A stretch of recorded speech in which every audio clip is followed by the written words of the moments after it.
Welcome, digital archaeologists, to the deep dive. Sometimes stories, they aren't just told, right? They're like discovered. They really force you to become a detective. You're piecing together fragments, following these breadcrumbs through, I don't know, a labyrinth of clues. And as we were digging through the just incredible amount of source material for today's dive, it became super clear that few sagas demand that level of dedication quite like Five Nights at Freddy's. Okay, so let's unpack this beast. FNaF, as it's lovingly known, isn't just a series of horror games, not at all. What we really realized going through all the articles, research, notes, its narrative is, it's this sprawling, fragmented tapestry. It's woven from gameplay mechanics, yeah, but also cryptic minigames, subtle little environmental hints, and a truly vast library of extra stuff, books, anthologies, you name it. It's a universe that honestly seems to respect your intelligence, inviting you to dig for every single terrifying truth. So our mission today, as your digital archaeologist, was to sift through all the canonical evidence we could find and see if we could finally piece together the complete chronological timeline of this, frankly, terrifying universe for you. Get ready, because it's a ride. And trust me, we had to put a lot of pieces together ourselves just to make sense of it all. Yeah, and what's really insightful about FNaF isn't just the story itself, but how it makes you become that detective. The genius lies in making the audience actively work for every piece of the puzzle.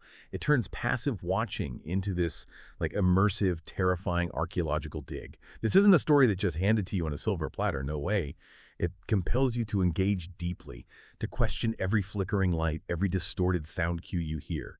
It's way more than a simple haunted house story. It's this meticulously crafted puzzle, spanning, over a decade now, across games, books, maybe even films soon. A truly multimedia landscape. Understanding FNaF isn't just about knowing what happens, but really understanding how it's all been presented.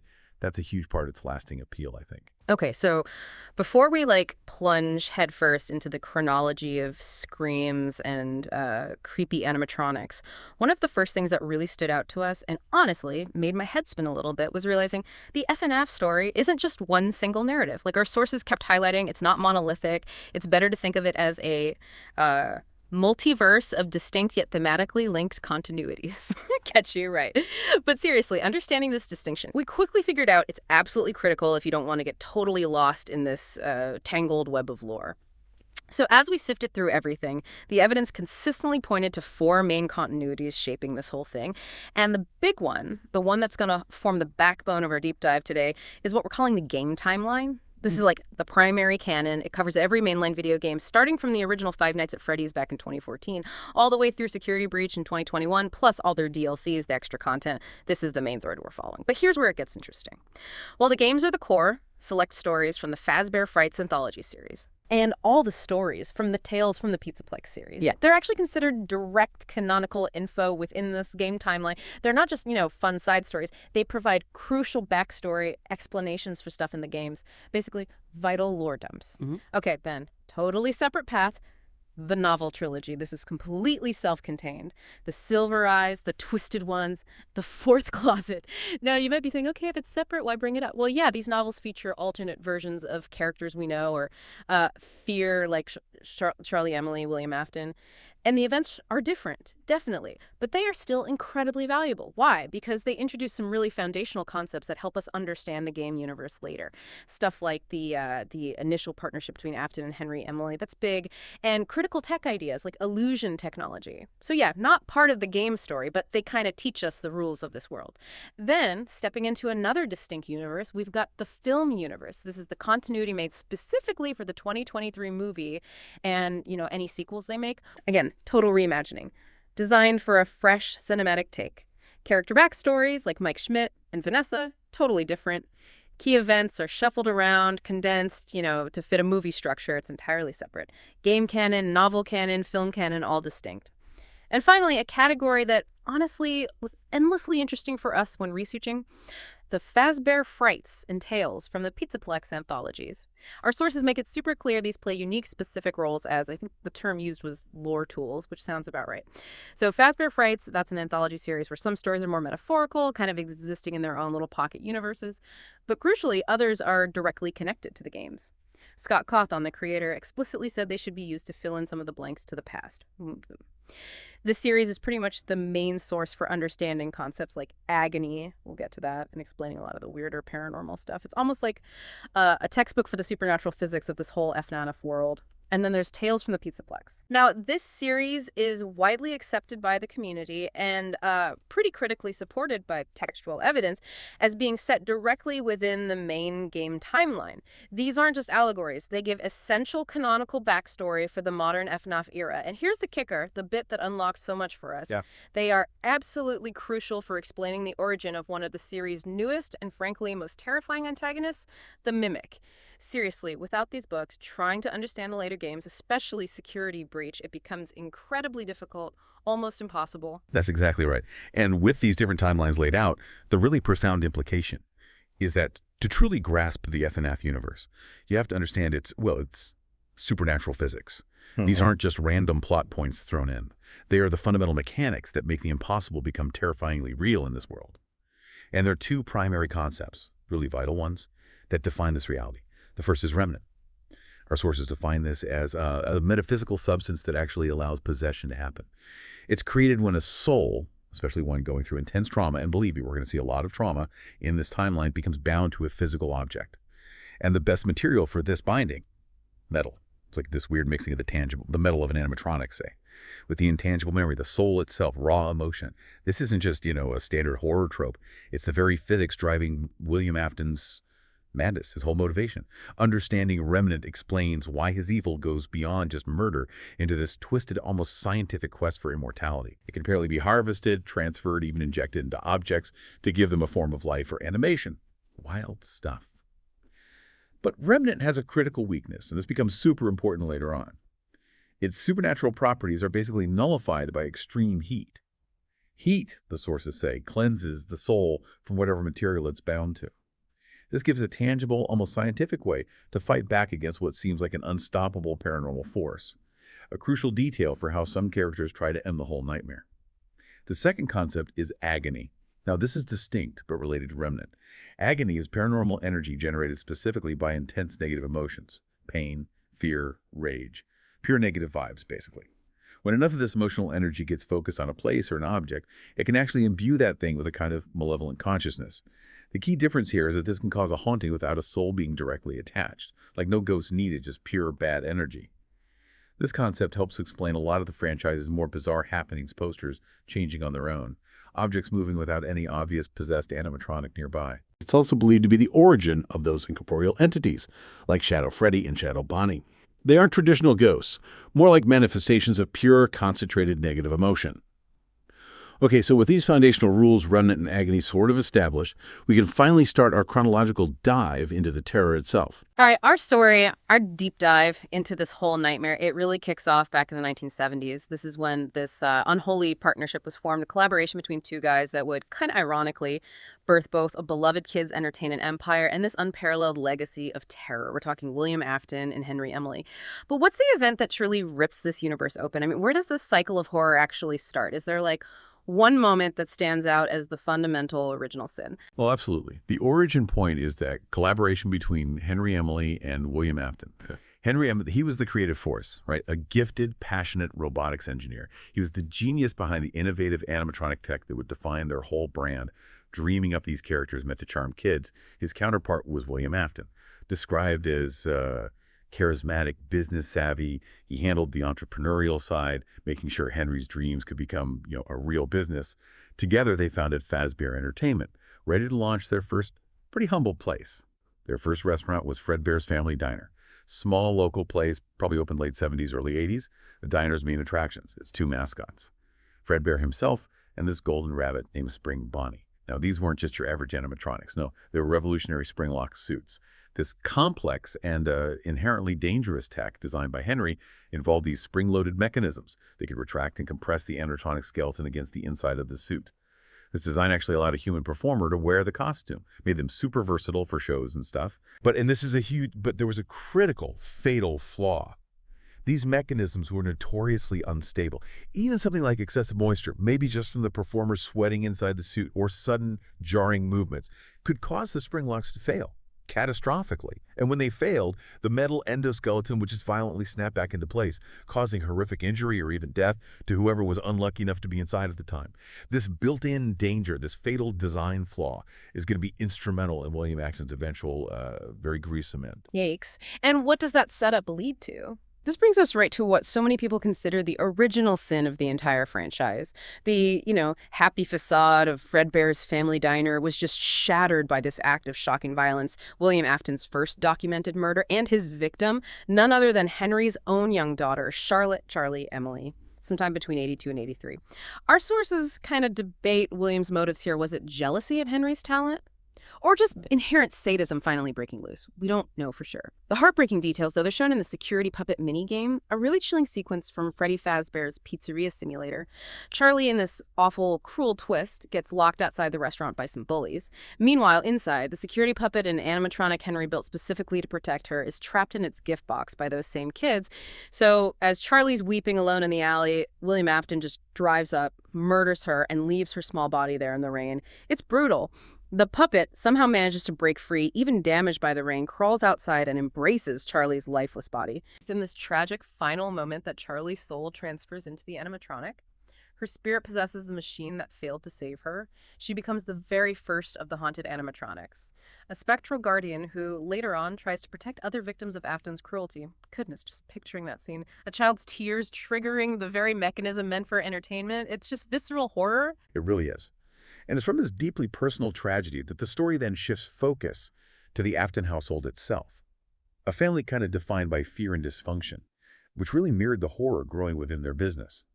William had 3 kids, an older son, Michael, a younger son, whose name we never actually get confirmed. The community often calls him the crying child, or CC, and a daughter, Elizabeth. Many games in Five Nights at Freddy's 4 paint this picture of a home where the crying child is just constantly terrified. He has this deep-seated phobia of the animatronics at his dad's diner, and this fear is just cruelly exploited by his older brother, Michael. Michael relentlessly torments his little brother, uses foxy masks to jump scare him, even locks him in his room sometimes. This abusive dynamic doesn't just establish the trauma defining the Afton kids, it also plants the seeds for Michael's overwhelming guilt, which, as we'll see, later fuels his desperate quest for redemption. And this simmering family tension, this undercurrent of cruelty just explodes into this horrific public tragedy.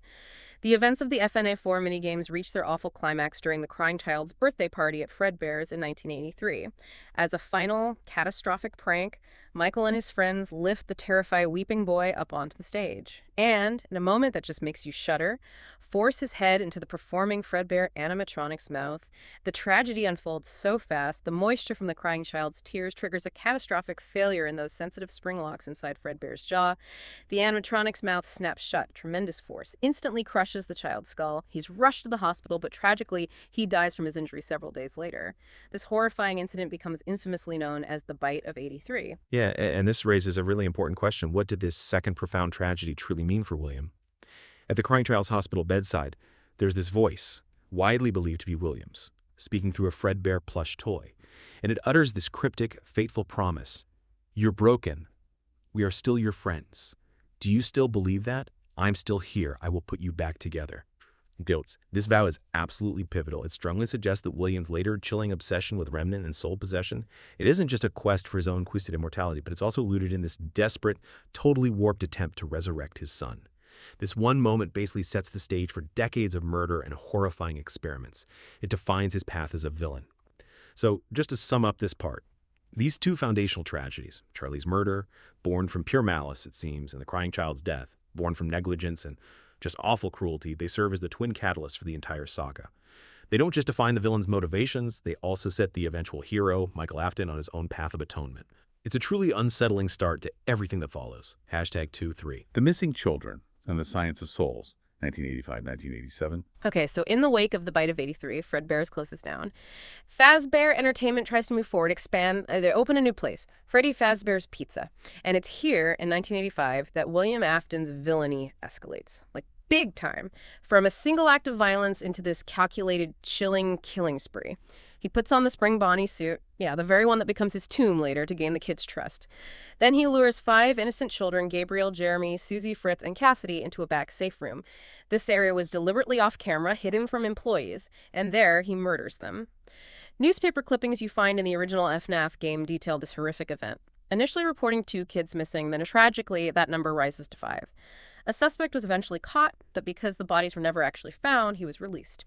The names of these victims, Gabriel, Jeremy, Susie, Fritz, Cassidy that you fear, they're crucial for understanding the hauntings later on. We find them out through the Lorekeeper ending of Pizzeria Simulator and other materials, and it's just a truly chilling detail that patrons started noticing foul odors coming from the animatronics. An early, horrific hint of what was hidden inside those plastic shells. Right, and what's fascinating here is the almost like spectral empathy shown by Charlie's spirit, now inside the puppet.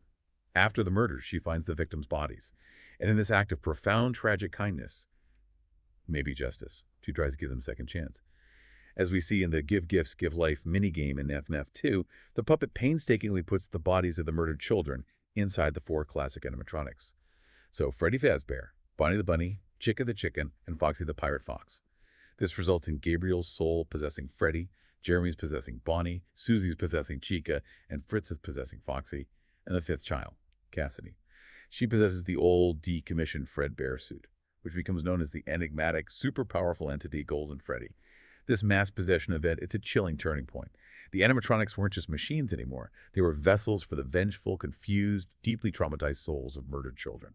And the grim confirmation came soon after, like you said. Patrons complained about foul odors. Some even reported seeing what looked like blood and mucus leaking from their eyes and mouths. Horrifying, undeniable proof of the corpses hidden inside. Ugh. Okay, so while Fazbear Entertainment is dealing with the fallout from the Missing Children incident, or MCI, William Afton is secretly pursuing this parallel, much more sinister project on his own. He starts his own company, Afton Robotics, and opens a new place, Circus Baby's Pizza World. This place featured a whole new line of super advanced Funtime animatronics, Circus Baby Ballora, Funtime Freddy, Funtime Foxy, and from what we gathered, these weren't your typical singing and dancing characters, were they? What was their real purpose? That's the chilling part. Looking at the blueprints you uncover in Five Nights at Freddy's, Sister Location reveals their true, horrifying purpose. They weren't designed for entertainment. Not really. They were sophisticated killing machines, engineered with specific features for luring, capturing, and killing children, all to help William Afton with his dark experiments using Remnant. Circus Baby, for example, was explicitly equipped with an internal claw and a big storage tank, designed specifically to grab a child when no one else was looking. And this horrific design inevitably led to another Afton family tragedy. William's own daughter, Elizabeth, was just completely fascinated by Circus Baby. Despite her dad warning her explicitly to stay away, she went up to the animatronic when she found herself alone with it. The robot's programming activated exactly as designed. It offered ice cream to lure her closer. Then a large claw shot out from its stomach, pulled Elizabeth inside, and killed her. Her soul, tragically mirroring Charlie's fate, went on to possess Circus Baby, merging with the animatronic's AI. William, devastated and probably fearing exposure for his monstrous designs, promptly shut down the location. Publicly, he cited a gas leak. Secretly, he moved the Funtime animatronics to this hidden underground rental and maintenance facility. Man, this guy. Okay, so 1987, Fazbear Entertainment, clearly desperate to move past the MCI scandal, tries a major rebrand. They open a new, much grander Freddy Fazbear's Pizza location.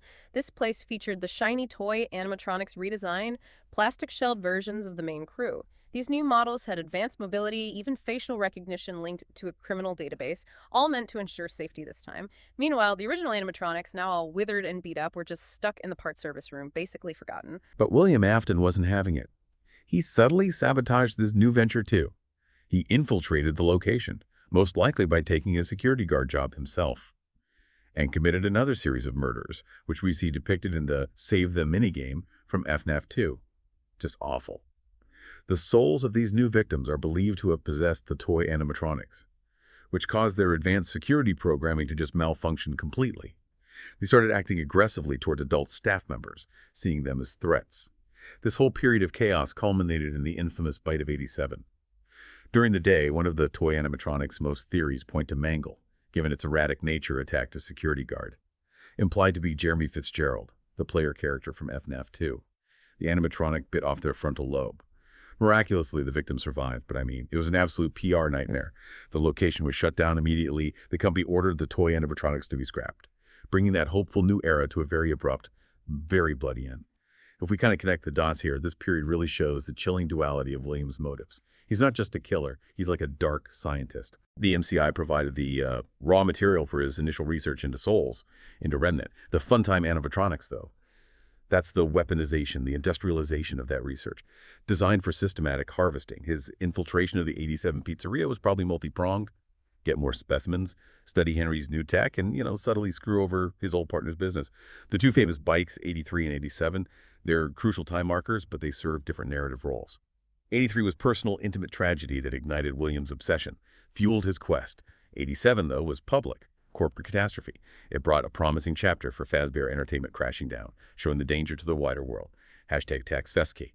A son's penance, a father's fall, circa late 1980s, 1993. Okay, so after the 1987 pizzeria shuts down, the timeline's focus really shifts dramatically to Michael Afton, William's oldest son.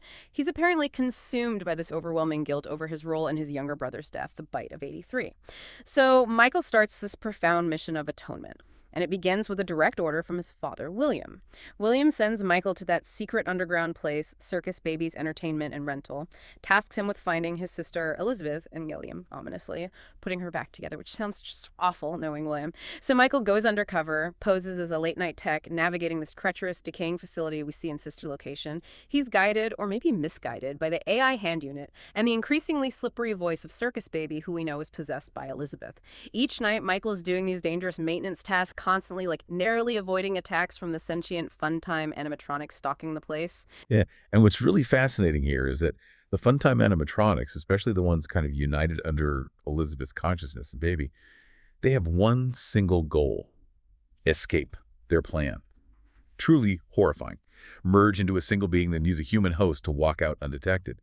To do this, they use the scooper, this massive machine designed to forcibly rip endoskeletons out of shells. They use it to dismantle themselves, reducing their individual forms into this tangled mess of endoskeletons and wires. This horrifying combination then forms a single monstrous entity known as Ennard, a chaotic hive mind of all the funtime consciousnesses jammed together. On Michael's final night, Ennard, still using Elizabeth's voice, tricks him into the scooping room. The machine activates, violently disembowels Michael, literally hollows out his body. Ennard then just pours itself into Michael's empty skin, wearing his corpse like a grotesque disguise to finally escape the facility. Over the next few days, Michael's body starts to decay, turns this sickly purple color, which eventually forces Ennard to abandon the body and retreat into the sewers. And here's the twist that justifies it. It floored us when we first connected these dots properly. The scooper, during that horrific procedure, it had injected Michael with Remnant. This infusion of paranormal energy allows Michael's own soul to repossess his corpse, miraculously reanimating him as the sentient, walking, undead being. In a really chilling final monologue, a disfigured Michael, forever changed, speaks directly to his father, declares his grim new purpose: I'm going to come find you. His atonement has begun, and man, it is going to be a long, painful road. It really makes you wonder, though, is it truly atonement, or just another extension of the madness he's trying to stop? That's a deep question, and honestly, the sources lean heavily towards it being a driven, if tragic, form of atonement. So years pass after the harrowing events of Sister Location. In 1993, Fazbear Entertainment, in this last-ditch, almost desperate attempt to stay afloat, reopens a much smaller pizzeria, operating on a shoestring budget. This place uses the original animatronics Freddy, Bronny, Chica, Foxy, now refurbished, but still housing the vengeful souls of the MCI victims. Continuing his grim quest to dismantle his father's legacy, Michael Afton takes the night guard job here, under the alias Mike Schmidt. For 5 terrifying nights, he survives the onslaught of the haunted animatronics, who, because he looks so much like his father, tragically mistake him for William. After his 5th night in this darkly ironic twist, he gets fired. The reasons: tampering with the animatronics, general unprofessionalism, and odor. That last one, a grim, unmistakable consequence of his decaying, undead state. His sacrifice was pretty clear. Right. And if we connect this to the bigger picture, this whole period offers this powerful thematic inversion, like dark poetic justice for William Afton. Shortly after the final closure of that FNaF 1 location, William Afton himself returns to the derelict building. His goal is twofold. First, permanently destroy the animatronics, eliminate the ghostly witnesses to his crimes. Second, harvest their remnant for his twisted experiments, trying to finally perfect his immortality quest. He systematically dismantles Freddy, Bonnie, Chica, and Foxy, thinking he's ending their hauntings for good.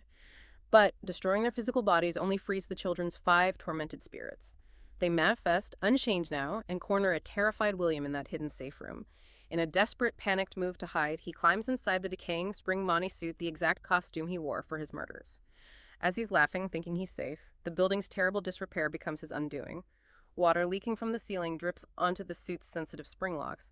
That, combined with his panicked, heavy breathing, causes the spring locks to fail, catastrophically. The mechanisms violently snap shut, driving metal and wires through his body, impaling him, killing him in agony. True poetic justice. William's evil, though. It's just too potent, too strong to be simply extinguished by death. His soul remains bound to the animatronic suit, possessing it, grotesquely transforming his mangled corpse into the undead monstrosity we know as Springtrap. The safe room then gets sealed off, trapping him there, forgotten, for 3 agonizing decades. This era of the lore presents this profound, chilling thematic inversion. Michael, the human son, sacrifices his mortality, becomes a walking corpse, driven purely by atonement, trying to end the suffering. Meanwhile, William, the monstrous father, achieves this twisted form of immortality he craved, only to be imprisoned within a decaying machine, a direct, ironic punishment. Michael's journey is about being hollowed out, but for a purpose. William's is about being trapped by the very fusion of flesh and machine he wanted to master. #V, The Long Wait and the Final Fire, 1993, circa 2025. Okay, so for 3 long decades after William becomes Springtrap and gets sealed away, the horrors of Freddy Fazbear's Pizza kind of fade into local legend, just ghost stories people whisper about. Then, around 2023, some entrepreneur sees an opportunity to cash in on these urban myths, creates a new attraction. Fazbear's Fright, the horror attraction. I mean, really, who thinks that's a good business plan? The creators of this attraction start scouring the ruins of the old pizzerias for authentic props, aiming for maximum creepiness. During their search, in this chilling moment of discovery, they find the sealed safe room from the original FNaF one place, and there he is, the Springtrap animatronic. Completely oblivious to the human remains fused inside, they, with some grim irony, make him the attraction's star feature, the main event. It's heavily implied, based on our sources, that Michael Afton, still on his mission, is the security guard hired for the night shift here. For a week, he confronts his reanimated father, fighting off his attacks while also being tormented by these phantom apparitions of the other animatronics. Likely hallucinations, right? Maybe from faulty ventilation or just the extreme stress of facing his monster dad again. At the end of the week, the whole attraction goes up in flames, a massive fire, widely believed to have been started by Michael himself, a desperate final attempt to destroy his father. But tragically, despite the inferno that raises Fazbear's Fright, Springtrap somehow survives and escapes the blaze. He always comes back. Or seems to. Right, which raises the absolutely crucial question for the lore. If William Afton keeps coming back, how does it all definitively end? For him and the haunted souls. This is where Henry Emily comes back into the picture, the original co-founder, the brilliant engineer. He reemerges from decades of self-imposed exile, just racked with guilt over his inaction, his unwitting role in creating the tech that enabled William's horrors. Henry devises this meticulous final plan: incinerate every last trace of the haunted legacy he helped create, burn it all down. He sets up a new corporate entity, starts planning a new Freddy Fazbear's Pizzaplex. But this restaurant, it's nothing but a facade. Its true purpose is to be an inescapable trap, a labyrinth of vents and hidden paths designed specifically to lure the remaining haunted animatronics to one central spot for final, irreversible destruction, and to make sure his daughter's spirit, Charlie, is among them and finally finds peace. He designs a new, specialized animatronic named Lefty. The name's actually an acronym: Lure, Encapsulate, Fuse, Transport, and Extract. Clever, huh? Lefty's is programmed to find and capture the puppet, containing Charlie's soul inside it, and bring her to this final pizzeria. And Michael Afton, still driven by his penance, answers Henry's desperate call. He becomes the manager of this new pizzeria, the brave volunteer, as Henry calls him, who will see this plan through to its bitter end, his grim job. Manage the restaurant by day and by night, salvage and contain the animatronics inevitably drawn to the place, like moths to a deadly flame, really.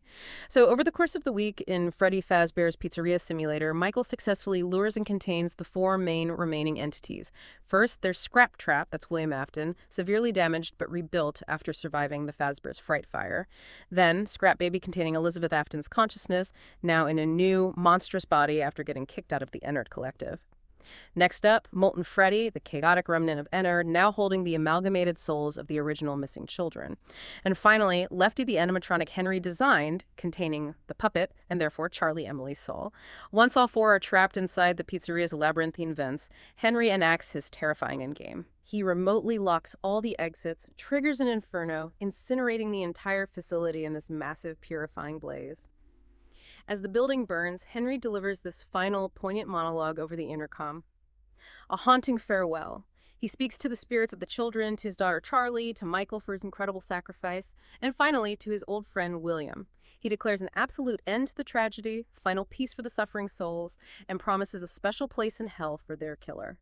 Michael, his life's harrowing mission finally complete, stays in the fire, perishes alongside his father, his sister, and Henry, bringing the original haunting cycle to a definitive close, or so it seems. And what's truly definitive here, a crucial insight, is the distinction of William's fate in the supposed end, the pizzeria simulator fire. It does succeed in destroying William Afton's physical body, and, as Henry intended, it frees the souls of his victims, grants them that hard-won peace. Finally. However, for William himself, death is emphatically not an escape. Not for him. His consciousness, still tethered by his immense evil, is seized by a vengeful spirit. This spirit, identified as the one you should not have killed, is widely understood by, well, pretty much everyone looking at the sources to be Cassidy, the soul within Golden Freddy, the fifth victim of the MCI. Cassidy's torment for William is meticulously cruel, and is what we experience in the game Ultimate Custom Night. She traps William's soul in this personalized hell or purgatory, forcing him to endlessly endure attacks from every single animatronic he ever created or influenced. Oof. The sequence of events was clearly meant as the final, truly conclusive end of the original storyline. Henry's plan is presented as this direct, almost scientific countermeasure to William's twisted science. He destroys Remnant, freeing souls, ending the hauntings. The fire provides this thematically satisfying conclusion, a purification, ending the cycle of undeath and suffering. Ultimate Custom Night then acts as a spiritual epilogue, confirming that while the other souls found peace, William found only eternal damnation, trapped by his own sins. This clear, definitive ending is paramount, because the franchise's later continuation, as we're about to discuss, hinges on a crucial distinction. It is not William's soul that returns to torment the living. It's a digital echo, a mere shadow of his evil, preserving the finality of Henry's sacrifice while creating a terrifying new kind of antagonist. #Tag6, the digital infection in the mimic's shadow, post-2025. Okay, so we just heard about the definitive end, right? William Afton, original haunted animatronics gone. William's in his personal hell. Other souls are free. Done. But as any FNaF fan knows, the story didn't just stop there.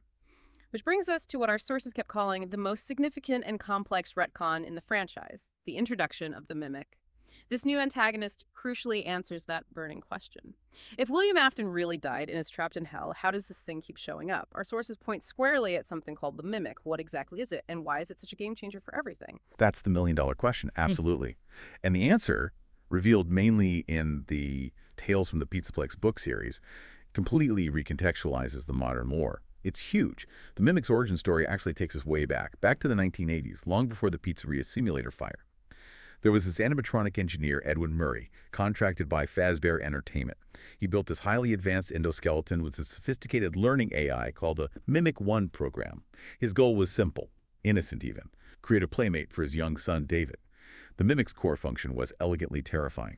It could observe and then perfectly replicate any behavior it saw, learning, adapting constantly.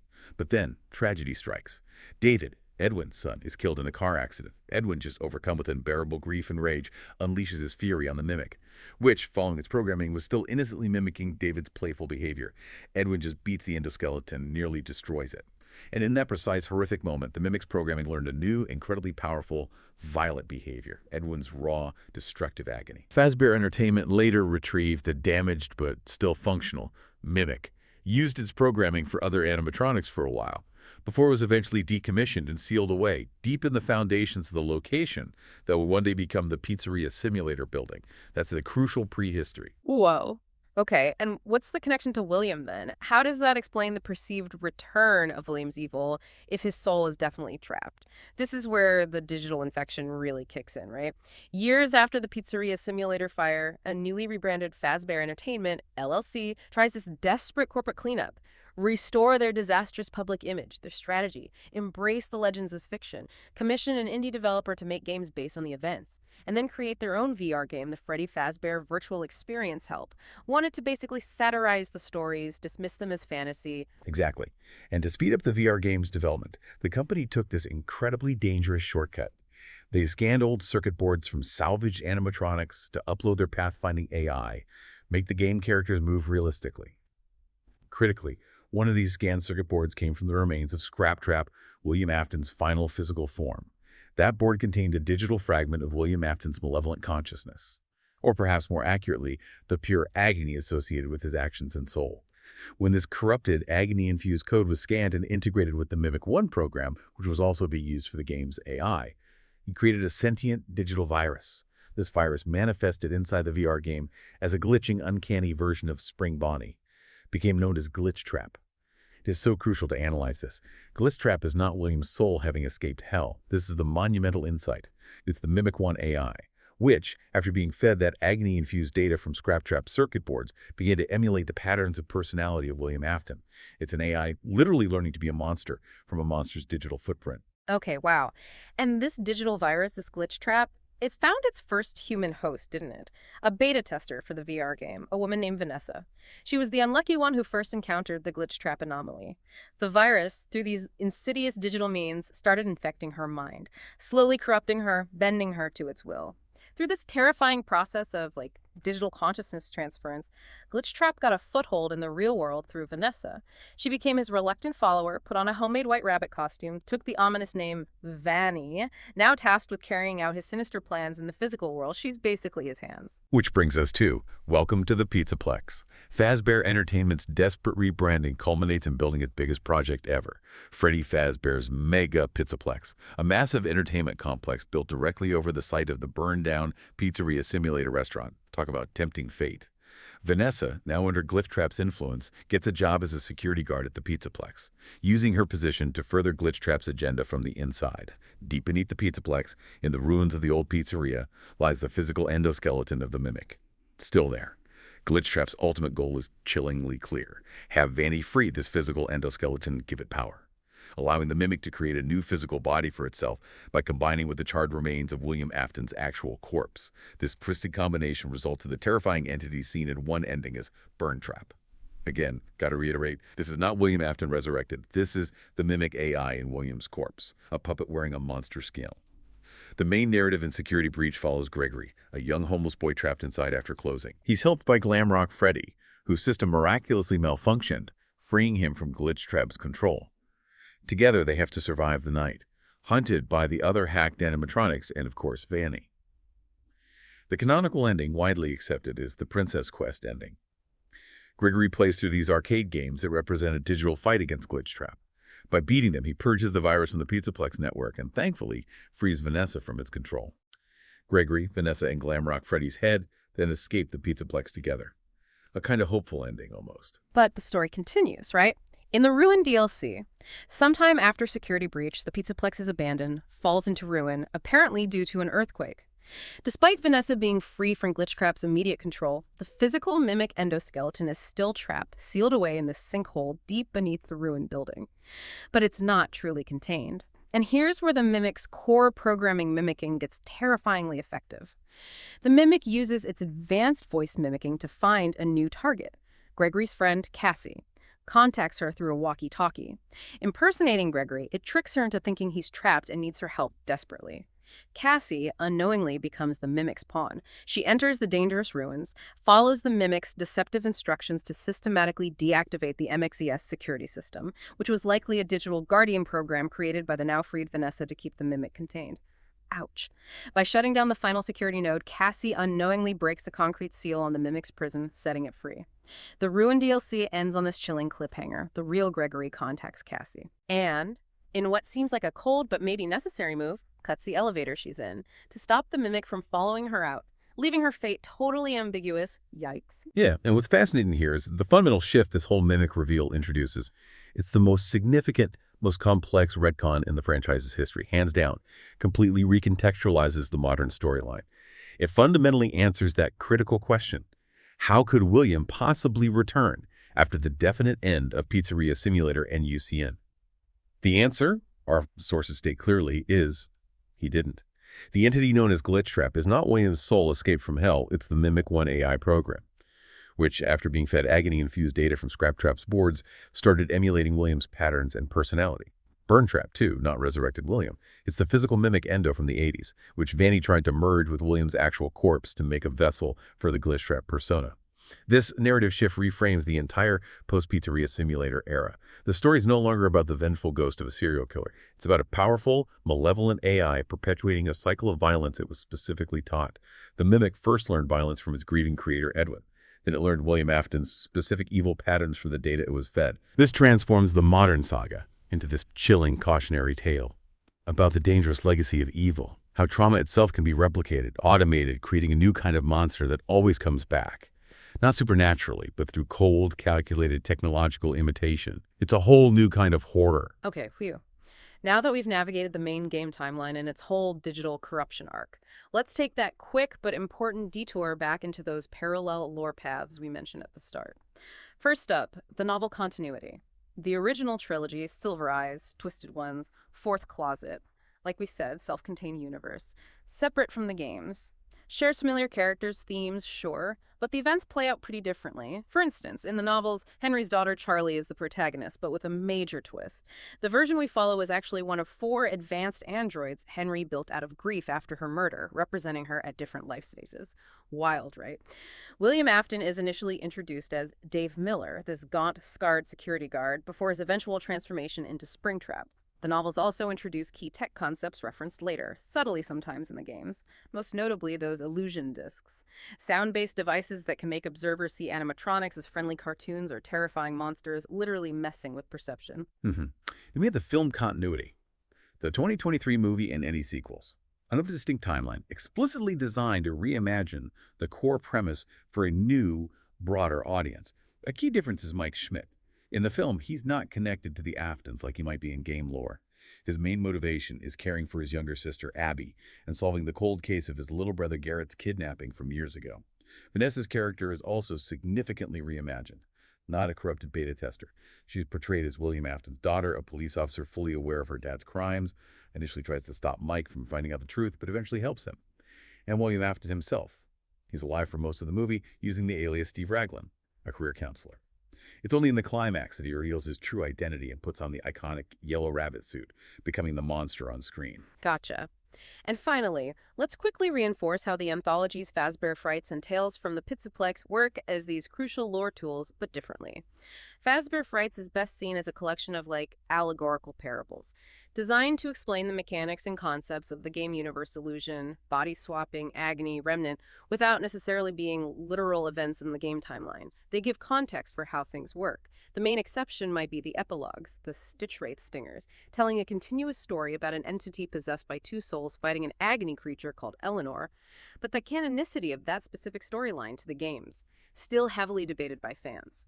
In stark contrast, Tales from the Pizzaplex is largely considered, by the community and supported by evidence, as directly canonical to the game timeline. These stories are literal prequels and side stories to the security breach era. They explain Pizzaplex tech, give backstory for characters like the daycare attendant, and most importantly, they give us the complete, definitive origin story of the Mimic AI. That info, like we detailed, is absolutely essential for understanding the modern games. Forms the bridge from the original saga to its terrifying technological continuation. Hashtag check outro boot for them. So what does this all mean, after all that? The chronological narrative of Five Nights at Freddy's, as we've unpacked it today, it's just this sprawling, multi-generational tragedy, isn't it? It started with that fractured partnership between Henry and William, 2 brilliant guys. It spiraled into decades of horror saturated with murder, profound grief, and chilling paranormal science. We've traced William Afton's horrific fall from a seemingly normal businessman to this child-murdering monster obsessed with twisted immortality. And we've seen the parallel, equally harrowing journey of his son, Michael, transforming from a teenage bully into this tormented, undead hero dedicated to atonement and undoing his father's evil. The story of the original haunting cycle reached its first major arc with that definitive, fiery end in Pizzeria's simulator. That was Henry Emily's meticulous plan, right?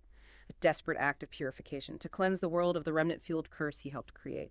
Yet the central theme encapsulated in William's iconic, chilling phrase, "I always come back." It proves true in this new profoundly unexpected way. The evil of William Afton, it turns out, persists, not as a ghost, but as a digital infection, a malevolent pattern learned and chillingly replicated by the mimic AI. Exactly. And if we connect this to the bigger picture, the evolution of FNAF's horror narrative is truly fascinating. It's really shifted.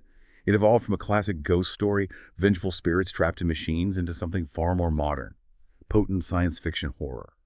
This shift kind of reflects a change in our cultural anxieties, doesn't it? Moving from the fear of ghosts, the very contemporary fear of corrupted data, of AI running rampant unchecked. The horror in FNAF now, it's not just about souls trapped in machines anymore. It's about the very essence of evil being encoded, copied, perpetually perpetuated by technology, creating this self-sustaining nightmare. The cycle of trauma that began in that small, unassuming family diner with a single act of malice now echoes and continues in a massive, neon-lit Pizzaplex, a monument to corporate greed and technological hubris. It proves that some horrors, once unleashed, once encoded, can indeed find a way to replicate themselves forever. The legacy of Freddy Fazbear's Pizza isn't just haunted animatronics anymore. It's a darkness so profound it outlived its creator. Finding chillingly new ways to ensure that the nightmare never truly ends makes you think, doesn't it?